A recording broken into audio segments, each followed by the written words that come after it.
Hi, my name is Tom Jensen. Welcome to Tom's Guide to a Marathon. Today's episode is called The Real Goal. The thing about a real goal is that it's the one you keep quiet.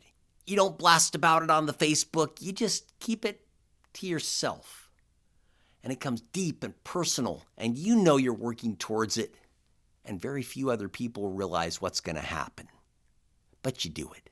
So, I loaded up my bag with a couple of bottles of water. I put a little extra salt in them to keep the electrolytes up. And I stuck some dried apricots in there for a little energy later on. At 5:15, I took off, said goodbye to Archie the cat, and took off into the night. Now, I started out with a pretty fast pace, and shortly after that, it got realistic. And I got good and smooth, and I got into this thing. And I was doing really good. I just running right along. And I ran with confidence and I felt great. And it's just nice to be able to do that.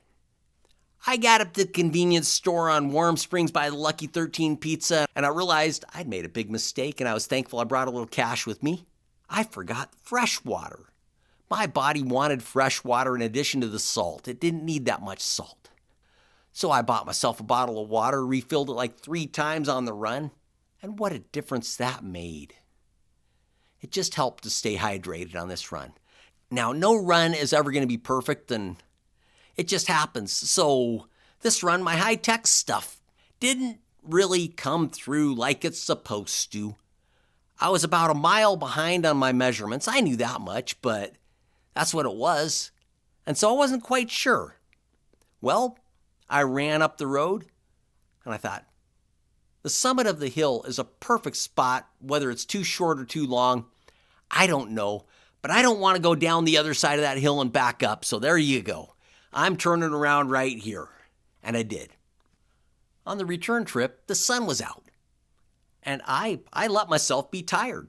I took a few breaks, and then when I got to 6 miles left, I knew that run. It's like I knew the spot.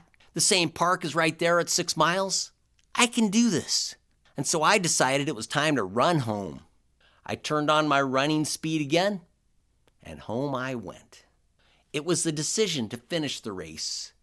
I made that decision to finish that race at that point. Making the decision to finish the race was needed. No one else would care if I quit. No one else would care if I didn't. But I wanted to finish, so I did. I ran up the hill and I made it home in 4 hours and 55 minutes, 27.27 miles. And now I found out that I can do a marathon. It wasn't easy. It was a deep exercise in thought control and discipline. I focused and I went.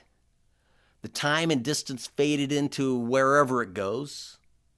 I just went and finished something that's amazingly difficult. Now it's time for me to move on to a new goal. It's been a pleasure taking you on this journey with me on the marathon. Good luck in your futures. I hope you choose to do something amazingly difficult as well. Thanks for listening.